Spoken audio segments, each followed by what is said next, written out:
Welcome to the WTR Small-Cap Spotlight podcast. I'm your host, Tim Gerdeman, Vice Chair and Co-founder and Chief Marketing Officer of Water Tower Research. In today's podcast episode, I'm being joined by Shubha Dasgupta, CEO and co-founder of Pineapple Financial, Nasdaq ticker symbol PAPL.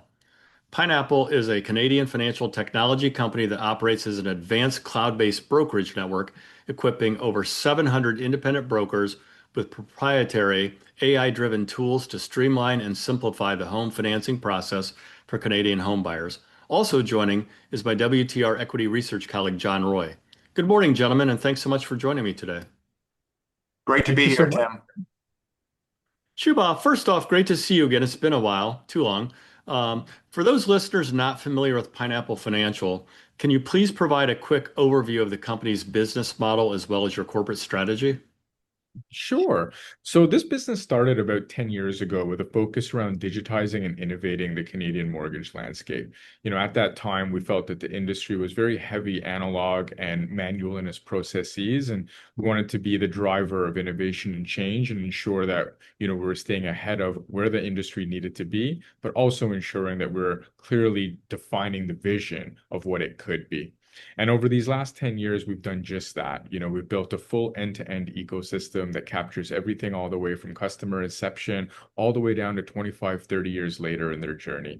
Everything from onboarding to marketing to sales and education, everything to document collection, fraud analytics, compliance, retention strategies, and customer experience, all housed within one ecosystem and one environment. That's allowed us to really deliver tremendous value and create a more seamless mortgage experience for Canadians across the fence.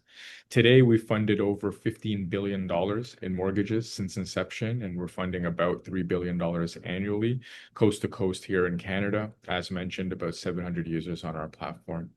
As an innovator and as an innovative business, we've always stayed at the forefront of technology, whether that be with AI implementation, integration into the variety of workflows and processes that we have, or our newest launch, which is the tokenization strategy alongside the digital asset treasury.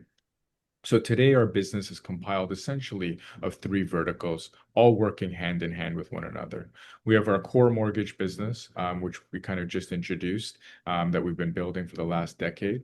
Utilizing the data and the mortgages that we've originated on our platform, we're beginning to create tokenized mortgage solutions, putting some of this data, underlying information, loan data on chain to provide a more secured, seamless, and efficient way for us to move what was a fragmented data flow.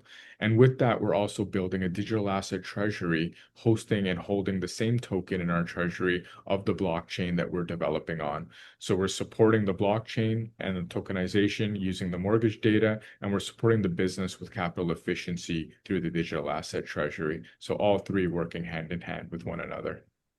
Well, thank you. That's a really thorough and appreciated overview, and accolades again for being a pioneer in the business for a decade now. It's wild it's been that long. John? Yeah, so we've been talking a lot about tech, and your strategy heavily emphasizes that, particularly Pineapple One and your AI Assist Maui. How do these proprietary technologies really differentiate your platform from a traditional mortgage brokerage? Yeah, so when you look at the mortgage industry, it's a B2B business where, we as mortgage brokers are dealing with a variety of different lenders across the fence, but creating that customer experience in a way that they feel is most comfortable for them and most seamless requires that digital integration. Now, where our digital integration really helped the customer as well as our brokers is that we were able to house the whole workflow into one environment. One of the challenges that we saw or foresaw when we first began this business was that as technology was being developed for the industry, it was fragmented, more sectional technologies. So albeit that it captured a portion of the entire workflow or of the entire process, it would then have to either flow into another system or there would be a point where it gets disjointed completely. For us to be able to handle everything from when a customer is nothing more than a name and an email address, all the way down to 30 years in their lifespan, you think about and realize the amount of data that we're aggregating and collecting, the amount of information and knowledge we have about that customer, the connectivity we have to the various solutions and needs that they have, the compliance, the fraud, all of those things. It just creates for an incredible environment that they can live in, which then delivers a wonderful experience for us to grow the business. So a fully integrated approach is really what you're looking for. Excellent. So now you also were talking a little bit about tokenization. Can you explain the long-term strategic vision really behind, the data tokenization initiative and how moving mortgage records to on-chain creates a really recurring revenue opportunity? Yeah, and this is more of a long-term vision than it is short-term. And the definition of long-term maybe in today's world has changed significantly, especially with the advancements that we're seeing in AI. But I still would consider this a long-term. And what I mean by that is, let me take a step back for a moment to about, a year, 2 years ago, when our industry or when our business specifically first started looking at what that intersection of DeFi and TradFi was going to look like and how it related to the mortgage industry. And when we began diving into it, there wasn't a clear solution. There wasn't a clear answer for how the two would synergistically work together or if they would ever work together at all. But when we began to explore it a lot deeper and when we saw many publicly traded companies begin to build digital asset treasuries, we saw an opportunity for us to begin working in the early stages of building a partnership and relationship. So we were fortunate enough to come across the Injective Foundation, which is a finance-first blockchain protocol. And being specifically focused into the finance sector and being in the mortgage business ourselves really allowed us a more strategic way to build solutions that could be utilized in the future. Think of Injective as the WordPress of blockchain, where organizations like ours can come on, create these kind of templated processes, workflows, and automations, and make them broadly available across the industry.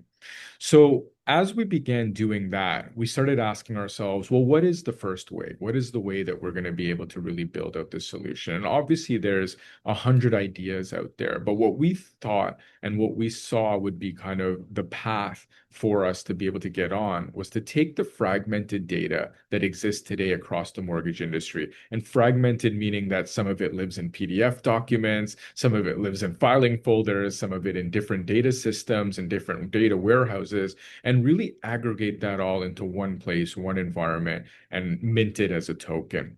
So today, of the thousands of mortgage loan records that we've funded since inception, what we're doing is we're taking the 500 to 700 data attributes that live underneath, each loan and tokenizing those in an anonymous fashion.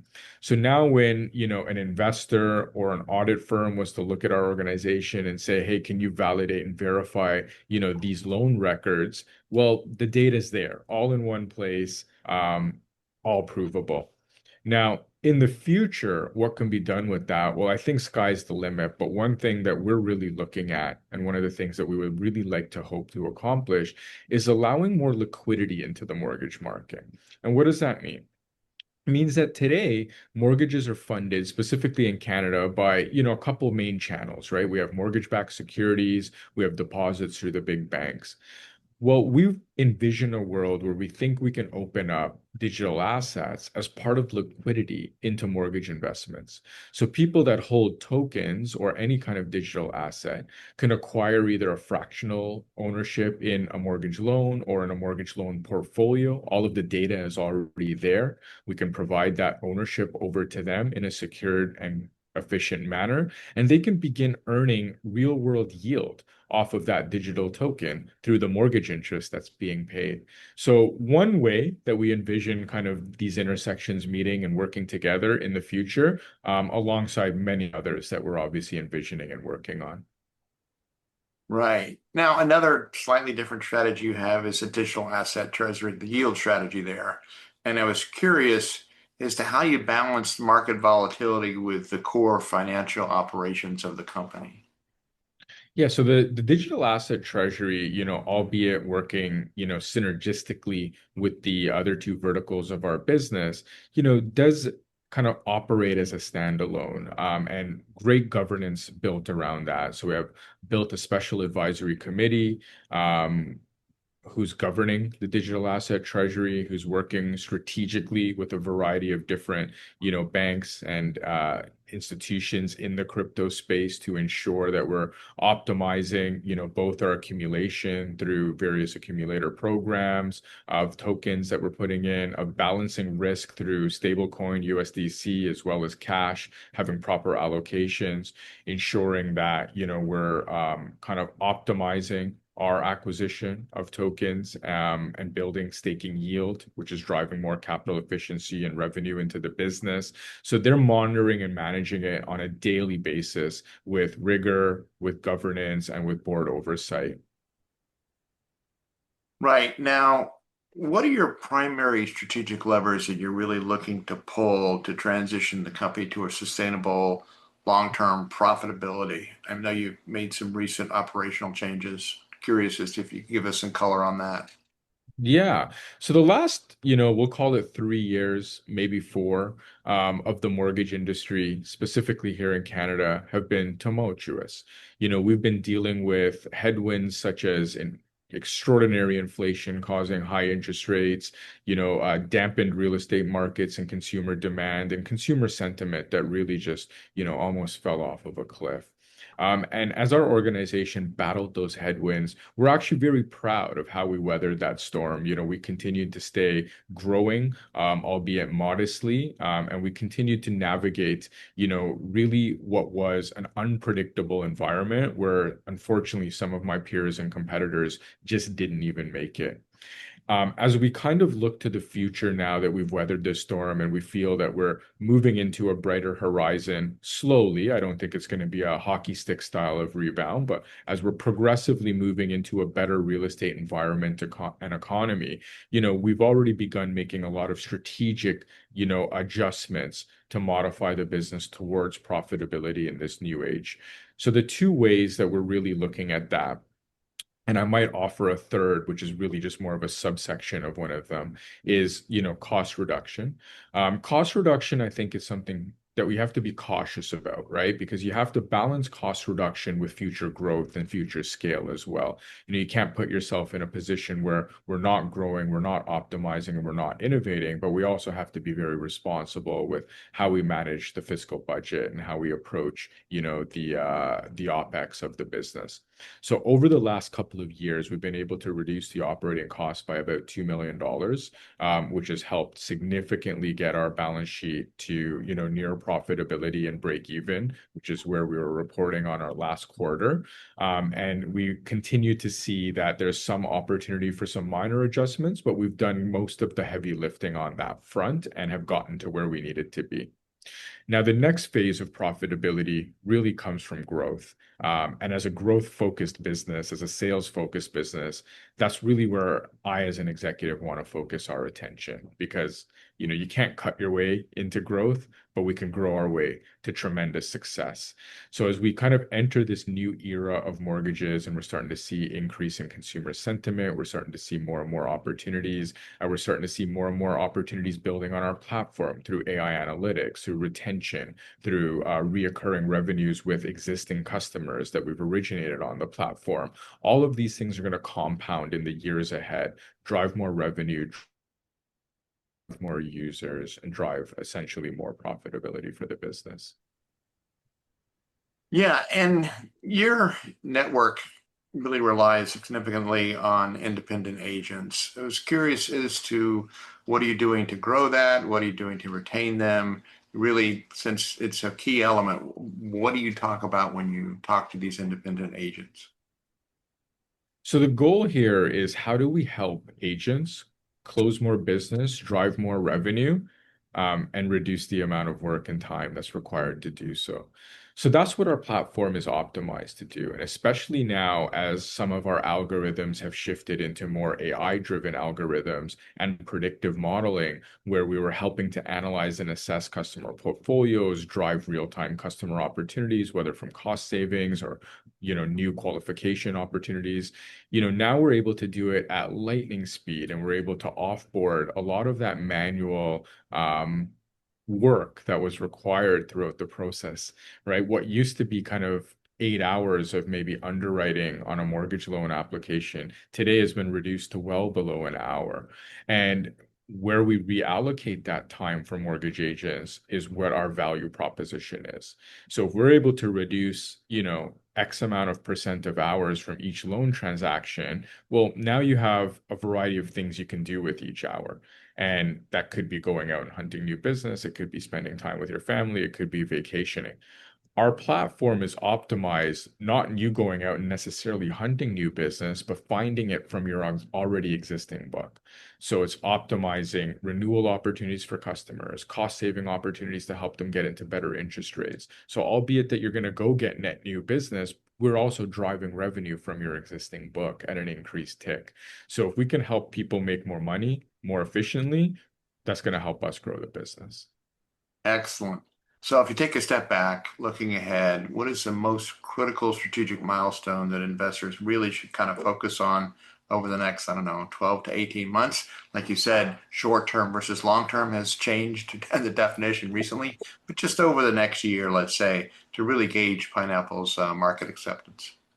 Absolutely. I think the main one, in my opinion, if I'm to, kind of let shareholders know what the best leading indicator is funded mortgage volumes, right? Because where we used to onboard more and more brokers, which we're still doing and still, aim to do successfully, and today have incredible AI tools that are helping us do that at a faster rate and at a better, more efficient process. What I just mentioned was obviously also a goal of helping more agents being more profitable, right?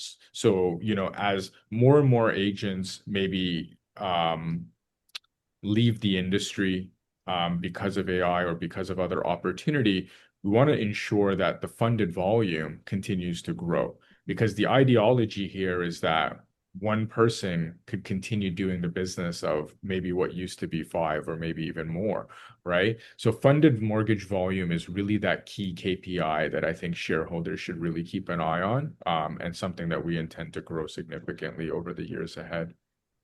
Excellent. That really is a good one. Thanks. And over to you, Tim.